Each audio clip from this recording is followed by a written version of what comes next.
Hello! I'm Lady Juniper, and today we will be looking over our brand new, very special boy here, Alhaitham, and particularly a little rumour that's been going over Twitter and I think TikTok the last few months as we've been waiting for his release, and that is the theory that Alhaitham is the reincarnation of King Deshret. If you're not too familiar with this theory, don't worry. I will be covering why this theory exists in the first place, and if you hang around till the end of the video, you'll find out whether or not I think it's true or not. We have access to his lore now. He's released. We can read his profile. So before we do all that, before we answer the very important question, I should perhaps answer, where has this theory come from? To those of you who do not spend a lot of time on Twitter or TikTok or Reddit or whatever, this is basically what it boils down to. The Alhaitham is a reincarnation of King Deshret theory has been spawned from pretty much the Genshin I theory, which hopefully you might be a bit more familiar with. That is basically the theory that characters who have special pupils have special origins. For example, Kaya. Kaya, as you can see here, has a little special pupil that looks a little bit like a primogen, a bit like Dainsleif. Dainsleif's pupil is a bit more prominent if you see him. We know from Kaya's profile story that he is a descendant from Conria, and thus he has the little primogen pupil. Makes sense so far, right? Then we have Nahida with her little flower eyes. I believe all of the Archons have special eyes. So if you look at Zhongli, he has kind of little gems for eyes, sort of. It looks normal enough that they could pass as normal pupils, but you can sort of see that it looks a bit like the amber rocks. A has these little glowing kind of things in the middle. Hers look fairly normal as well. I think Zhongli and Nahida is the most prominent ones. I don't think Venti looks particularly different either. Yeah, he looks fairly normal, so you can sort of see it with the Archons. Sort of. It's mostly prominent in Nahida. And if you did see the leaked art of Fontaine, you can see it there too. You know what I mean if you've seen it. And next up, we have the serpent eyes, which are shared with Cookie. Chongyun, he has them as well. I believe Yilan has them, I think. Yilan sort of has them. Now, these viper-like eyes are believed to belong to the descendants of Enkanomiya. I'm sorry, I can't pronounce it. I'm not super familiar with the lore on this one, but I believe the people of En Enmonkapida. I can't say it. I'm sorry. I'm sorry. I'm sorry. It's believed their descendants have some sort of relationship with, I think, the bishops, and thus the people of that region, the descendants, have the snake eyes, and thus it is thought to be within the community that Cookie, Shongyen, Yilan, Baizu, they are all descendants of these people. There are, of course, people like Zhao, he's an Adeptus, he has special eyes. A lot of the characters have very normal eyes. So Klee, Elf, normal eyes. Xingyan, normal eyes. Like, the majority of the cast have very normal eyes. It's the ones that have questionable descent, like Ito, he's an Oni, he has strange eyes. Weirdly enough, the animal people, so Goro, Tanari, Diona, have very normal eyes. And then you have characters like Sino, who again, his eyes aren't as such that they're the snake eyes like Cookie has, but they're odd. And Cyno is just odd in general. So, when Alhaitham came out with these very special looking eyes, and he's not the only one of the Simura crew that have special eyes. Dea has special eyes, and Carve have very special, unique eyes. Um, People took notice because special eyes means there's something special about the character's background, even if it's not um, said much in their profile. Like I said, there's history within the game that indicates these characters may have ancestry tied to certain places and so certain locations. So people are looking at Alhaitham's eyes and are like, it's sort of reminds you of something, right? The color scheme, the turquoise and the reds.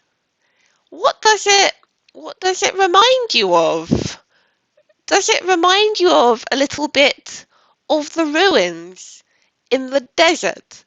And this started to get people thinking about whether or not Alhaitham has a connection with Deshret, because Deshret's colours are turquoise and orange. Specifically, it's a turquoise eye with an orange pupil. This one isn't it. We could go to one that has it. Okay, you can see the colour motif a little bit better on this one.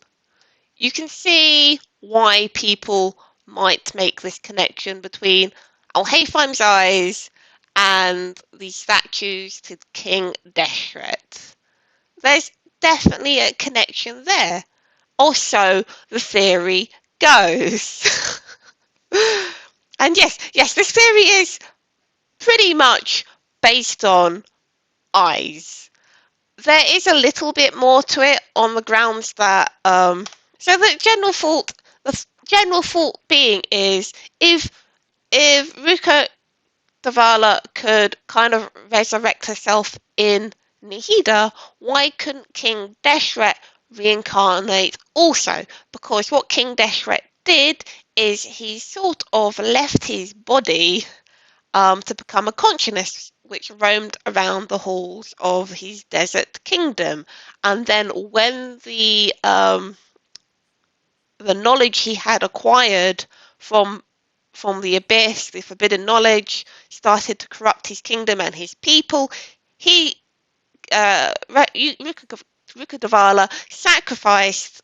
They worked together, and basically King Deshret sacrificed himself to wipe the forbidden knowledge from Irminsul. So the theory is he is thus very dead, in theory.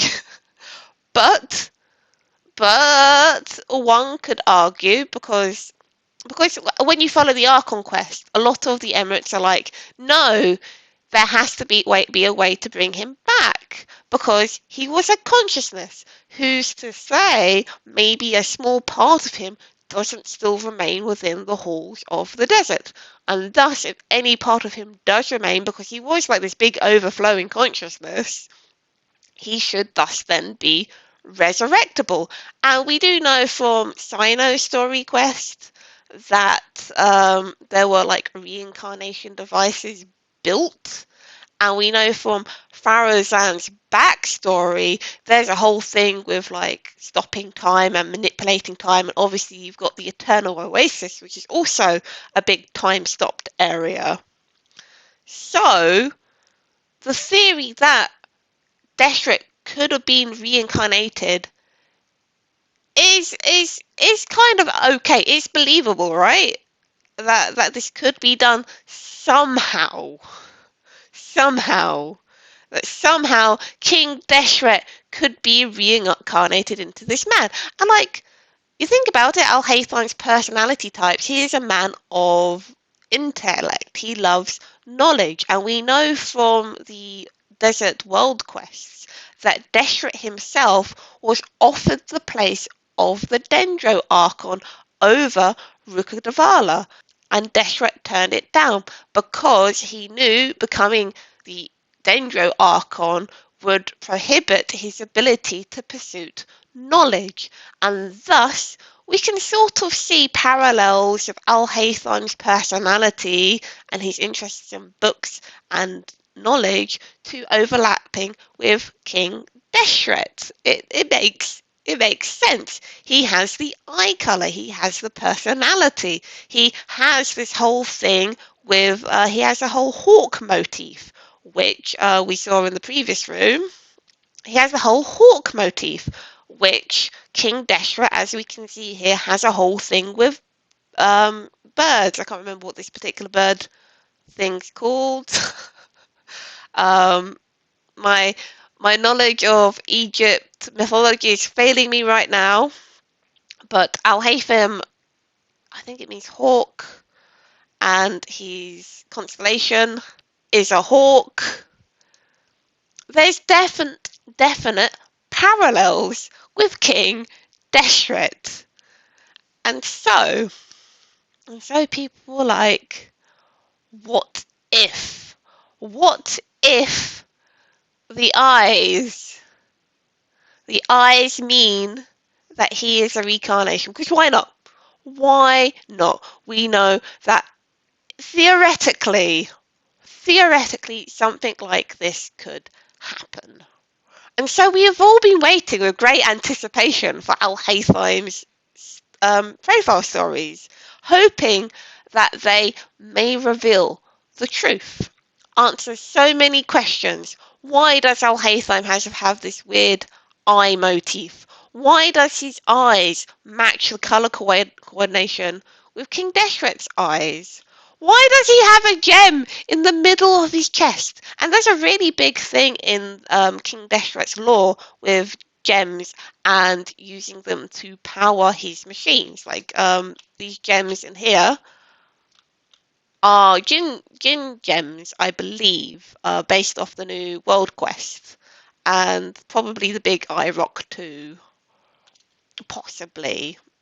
Definitely the little gems in these book devices. These are all powered by the Jin, in some way, as confirmed by the new quest. So, so there is grounds for this theory, right? But does Alhaitham's profile story confirm or deny this? Well, I'm now going to finally reveal the answer, the truth, and it is inconclusive. Having read through Alhaitham's story, there is nothing in it that would say that this theory is untrue. It does cover a lot, actually. It covers more than Sino's profile story does. Like, it tells you about his grandmother, that how reclusive he was as a child, how he got his vision, when he joined the academia. It tells you a lot about his relationship with Carve and his general beliefs and such and such and such. Obviously, it doesn't go into the ancestry of Alhaitham. In fact, Alhaitham's parents died when he was very young, and thus any knowledge of it from their part is gone. And there is not much information about Alhaitham's grandmother beyond that she was a Kashawa researcher. I think I'm pronouncing that right. Hopefully it's close enough. So there's nothing really there to go on. Now, Candice is meant to be a descendant of King Deshret. And as you can see, she has unique eyes. There was for a moment I thought it might be Conrian eyes because the pupils are sort of primogen shaped. She does have the dual iris things, which if you read her backstory does mean I think she can perceive the future somewhat from her ancestry. And I think Carve's pupils are quite similar to hers. His is a little bit more open than hers is. But we have someone who is meant to be a descendant from King Deshret. And Yeah, her pupils look nothing like Alhaitham. But yeah, um, to conclude, really, there is no evidence to suggest in Alhaitham's story that he is anything special, that he's in any way related to the desert or King Deshret. There is nothing there. And because there is nothing there, all we have left is to theorize. And maybe that's for the best. Maybe we'll never get an answer into whether or not he's a descendant or a reincarnation of King Deshret. Maybe Nahida's story will tell us. But for now, until Sumeru is wrapped up and finished, it's gonna have to be in a we'll probably never know box for me. I think it's fun to think about these things. I think this theory is fun because when you read the lore of King Deshret, he was a very interesting guy who did very interesting things. I think some of the lore of Sumeru is very questionable, the way it's written. And by that I mean the way the Jinn treats the desert people. But yeah, I hope you liked this recap of this, I think, really fun theory, honestly. If you did enjoy it, please let me know in the comments. I can do more of these Twitter theories if you so wish. Um, do leave a like, do subscribe. I don't do much lore stuff, but if people really enjoy these, I will do more because like I've said many times, I love the lore of these games. I really enjoy talking about them, and I think this is just a really fun one to talk about. So thank you for joining me and watching up to now, and I'll see you next time in the next video. Goodbye!